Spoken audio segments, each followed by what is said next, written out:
How are you guys doing today? Today I want to talk about good debt versus bad debt. So stay tuned. My name is Jay and welcome to Ask a Debt Collector. Now I've been in the debt collection industry for over 15 years. I've done it all from skip tracing to collecting to management, and I've owned 2 debt collection agencies. For the past 8 years, I've been the go-to guy for friends and family for questions regarding debt and credit, and now I want to be that person for you. If you have any questions, put them down in the comment section. I promise I'll answer those questions. Let's go. If you haven't had the time, pause the video, like and subscribe, share this video with your friends and family, turn on your bell notifications so that you can get notified every time I put up a new video. Now, good debt versus bad debt.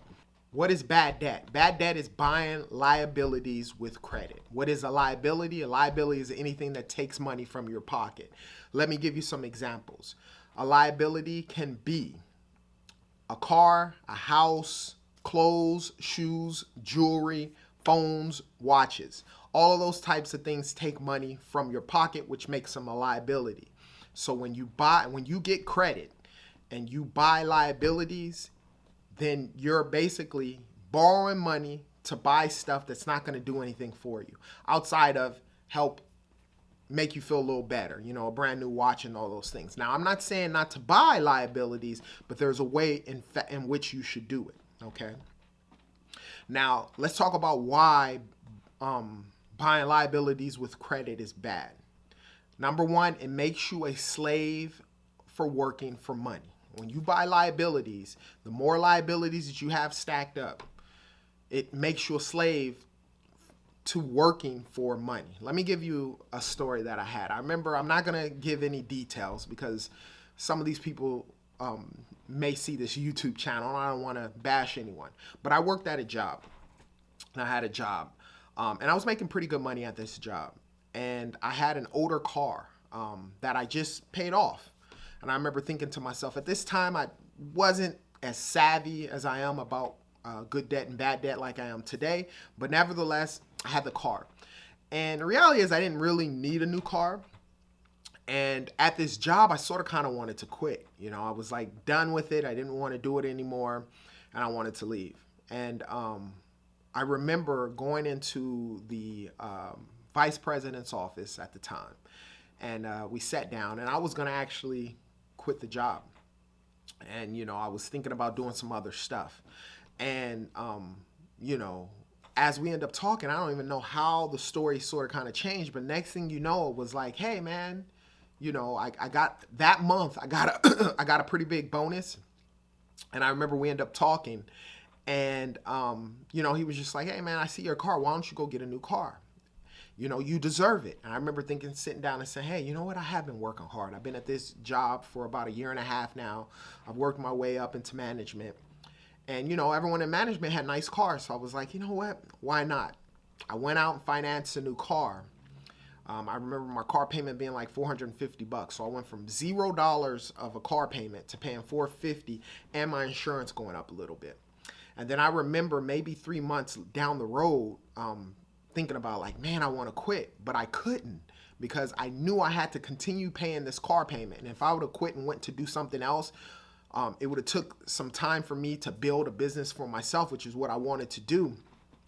And I would have, the car would have been repossessed, and I didn't want that to happen. I needed the car.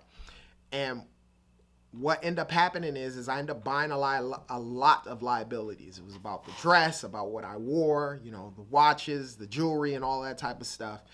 And it made me a slave after a while because I didn't want people to see me in something that wasn't that good. So then, you start spending your own cash. Then next thing you know, it's like, oh, this credit thing. You get credit and you start buying a bunch of stuff. That's a bad thing. High interest rates, obviously, I talked to you guys about that. That's another reason why buying liabilities could be bad. On credit, you get credit cards, high interest rates. If you don't pay it all the way off to a zero balance, you could be paying that interest rate. So a shirt that may have cost you $150 with the interest and so forth and just paying the small thing, you end up paying $300, which is not worth it because it's a liability. And then that shirt does nothing for you, okay? And then the third and final thing that can happen is bankruptcy.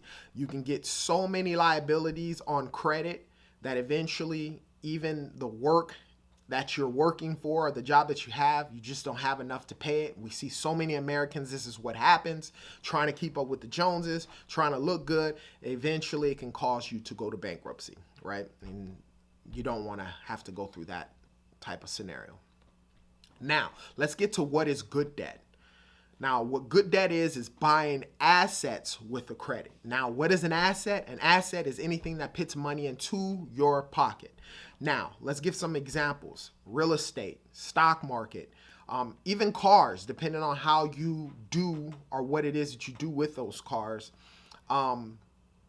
Jewelry and so forth can be that way as well, right? So basically, if you're buying an asset, what classifies an asset is if you purchase something and obviously you do the numbers, you run the numbers, and you figure out that this thing that you bought generates enough money to pay that credit card off and put money into your pocket, it becomes an asset. And that's where it's key. What happens is wealthy people leverage credit on assets. Poor people leverage credit on liabilities, right? Poor people are buying liabilities, rich people are buying assets. And then what happens is those assets pays the debt down and off and continues to put money into your pocket. So you want to buy assets first. Now, there's nothing wrong with liabilities. The reality is you see, sometimes I know some of you guys are looking at me and you'll be like, what? I seen this person, he had a Lamborghini. This person had this person had that. When they're really wealthy and they're not taking their hard work money and buying liabilities first, which is money that takes out of your pocket, they're buying assets first, right? And then the assets puts money into your pocket and it makes you more money across the board. So that's the difference between good debt and bad debt. Bad debt is buying liabilities and buying stuff that's going to take money out of your pocket. Good debt is buying assets, which will put money into your pockets. And the more and more assets you have, the reality is the more and more liabilities you can afford in the right way to where you're not being a slave to money, right? So always use credit on assets, not liabilities. Now, if you have any questions, put them down in the comment section. I promise I'll answer those questions. As usual, you be great.